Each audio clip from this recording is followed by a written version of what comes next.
Sosok Anton Gobay, pelajar di Jayapura panjat tiang bendera lantaran tali terlilit, tuai pujian. Anton Gobay, pelajar di SMA YPPK Taruna Dharma, Jayapura yang memanjat tiang bendera untuk memperbaiki tali yang terlilit dalam upacara HATRI ke-79, Sabtu, tanggal 17 Agustus tahun 2024. Adapun momen yang dimaksud yakni ketika tali di tiang bendera terlepas sehingga prosesi pengibaran bendera merah putih tidak bisa dilakukan.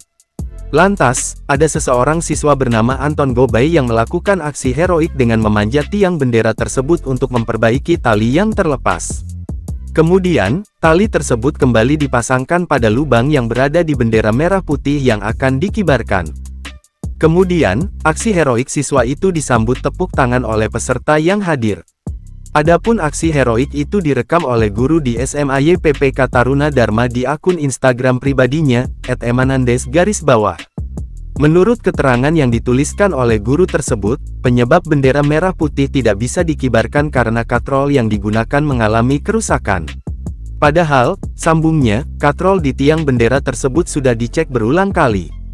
Beragam pujian pun ditulis oleh warganet atas aksi heroik Anton Gobay. Bahkan, aksi Anton Gobay pun sampai disamakan dengan aksi dari Yohanes Andekala atau Joni pada tahun 2018 lalu. Tribunnews.com telah menghubungi pengunggah via direct message DM Instagram untuk mengetahui kronologi pasti dalam video tersebut. Namun, hingga berita ini diterbitkan, pengunggah belum memberikan respons.